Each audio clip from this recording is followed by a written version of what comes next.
Hey y'all, so today we're working on the last block for the dragon fruit block of the month.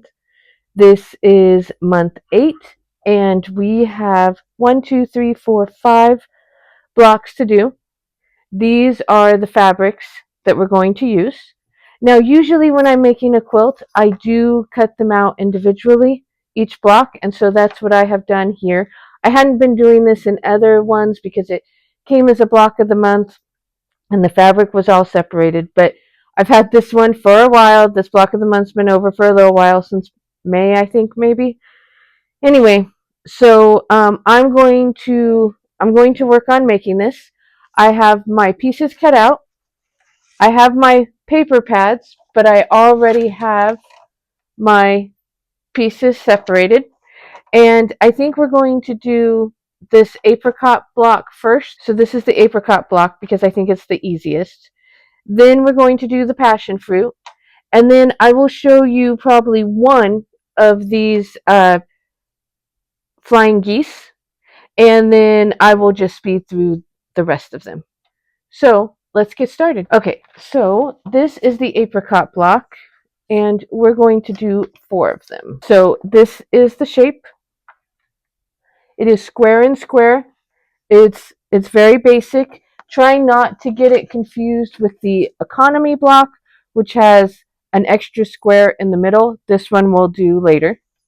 So we're going to do the square and square, which they are calling the apricot block. Okay. And then here are the supplies that I use for paper piecing. And you can absolutely do this without using the supplies that I use.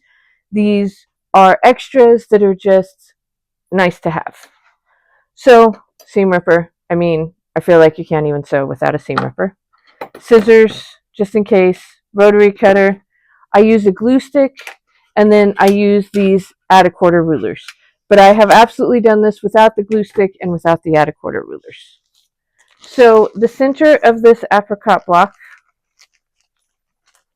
I'm going to set this aside. By the way, I save these baggies. I use white duct tape. I have white duct tape because I also sometimes use that on my bag making.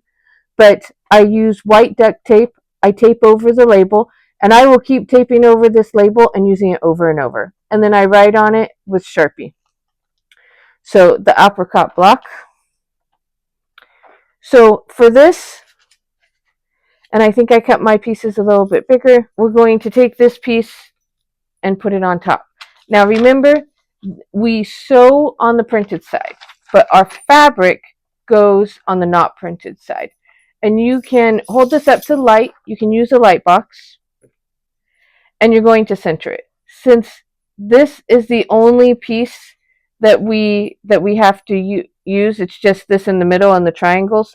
I'm not going to get out my light box, but for more complicated paper piecing, you might want to use a light box or a window.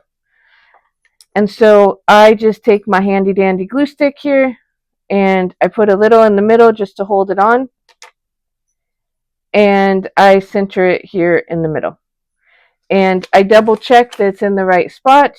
Basically, you just want, when you hold it up to light, you want the fabric to extend past the line at least 1/4 of an inch. Mine's about a 1/2 inch on any side. And then I sew around this before I start sewing my pieces. You don't have to do it that way. This is just the way that I do it. Okay, so I'll sew this on, come back and show you. Okay, this is it all done. You can see close up that I stitched all around it. So now it's just about putting the half square triangles on here. And how this piece works, I'll show it to you, is we do 3 of the polka dot and then 1 of this dotted Swiss. So 3 of the polka dot and 1 of the dotted Swiss. So what you do now, so piece 2 and 3. And it's piece 3 that we are going to make the dotted Swiss. So we fold this over. So we line up this ruler. I'll show you again. Here you can tell that these rulers are slanted on this side. Has a little 1/4 inch lip right there. Okay. So we fold the paper over the side like this, and it exposes our extra fabric. We then take this ruler, flip it over, use that little 1/4-inch lip, handy dandy rotary, slice it off. And we're going to do that for 2 and 3 because those are the pieces we're going to sew on.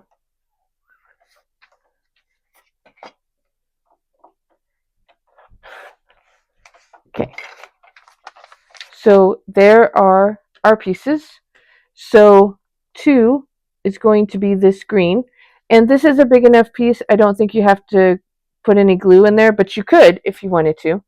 So I'm going to put the green here and then the blue on the other side. Okay, here's our finished part. Now you can take a little, I have a wooden presser I can use. You can finger press this. You can take it over to the iron. If you have a project iron, I never have mine out when I do the videos, but if you have a project iron, you can do it that way. I'm going to take mine over to the iron. I will say I do like to use the iron on the paper piecing. I know a lot of people don't. The reason I like to use the iron is it gives you very flat, very crisp seams. And if this is bubbly and then you're sewing on the other side, then it's going to always be bubbly. So I'm going to press this and then we'll do the other 2 triangles. Okay? Then we just do the same again.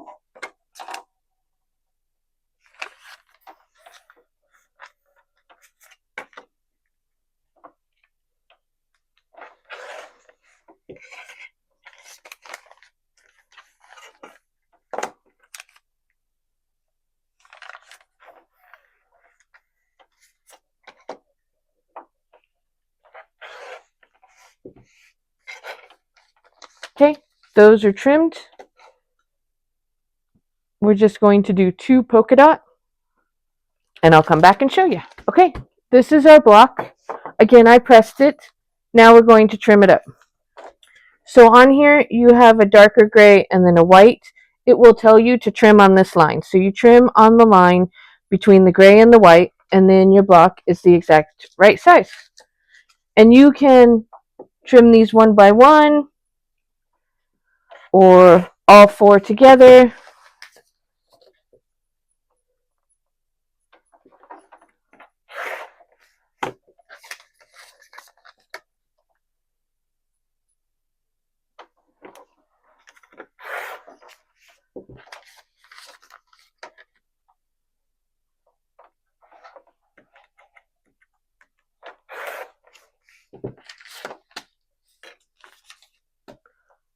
Okay, all done, and you're going to make 4 of those. Okay, next is the passion fruit block, and this is called the economy block.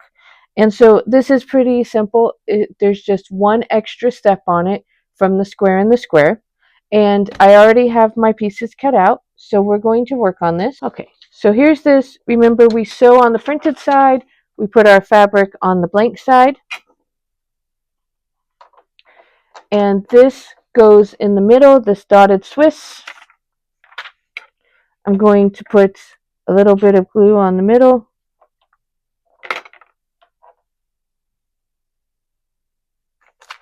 Okay, hold it up. Yep, it goes all the way around. So then I will sew around this and then I will do the next step. Okay, so I wanted to show this to you because it looks a little wonky, but this is the shortest side and there's probably 1/2 inch there. So it doesn't really matter that it wasn't exactly centered. As long as there's a little bit more than 1/4 of an inch all the way around, it's fine. Okay, so when we look at it, 2 and 3 are our next steps. We use this purple, and we're going to put that on there.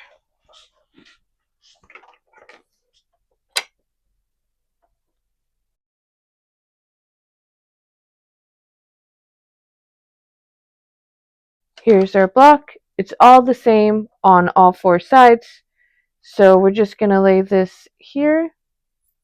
And you can put, I'll even show you. We'll put a little glue in the seam allowance.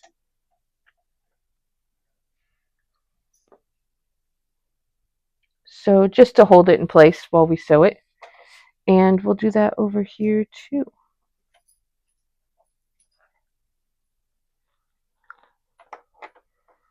just like this.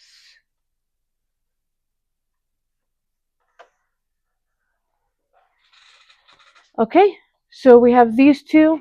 I'm going to press it. We'll do the two on the top and the bottom. Another quick note, you can see my original stay stitching on here.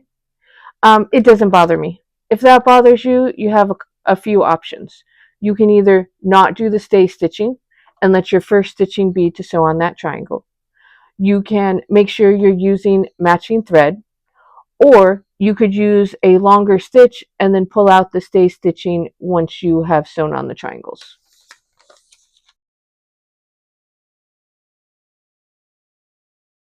Okay, so we've gotten those all on, and the next step is the next layer of half square triangles, and we use these and then this. So this one polka dot goes on piece 7, the rest are this dotted Swiss.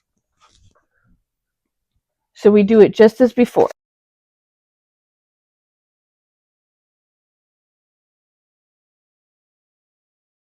If you stitch a little too far like I did and you just have to pull it, not a problem, because you're going to stitch over those seams anyway.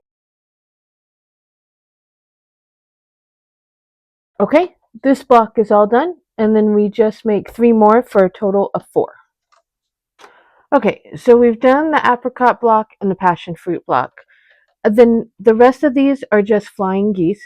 So I'm going to show you on the fig block, and then I'll come back and show them all to you when they're all done. So here is my fig block. And here we have to make 4 of these. So we just need 2 papers because we do 2 at a time.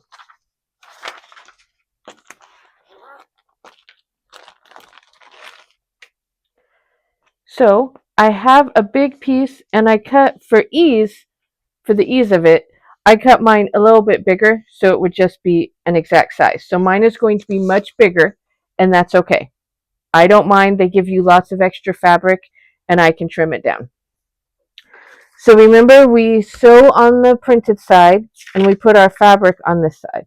So this would be really hard to mess up because it's almost as big as the paper.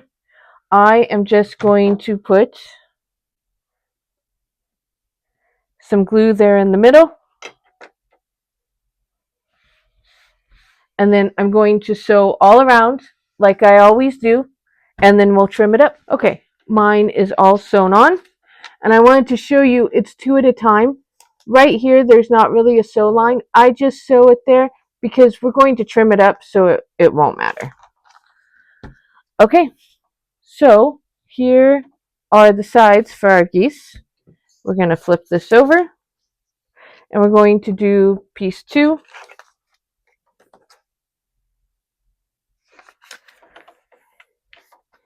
And I have 2 rulers. This is my smaller one. I'm going to use my larger one just to make sure it reaches the whole thing. And do piece 2 on this side.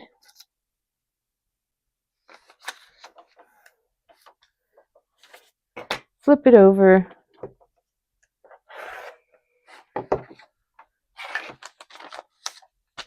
Okay, so now we do our triangles.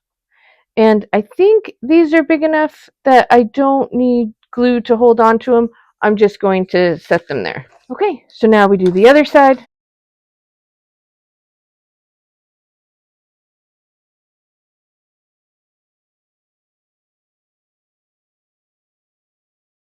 Okay, now we trim these up. And so these we're going to trim up on the solid line.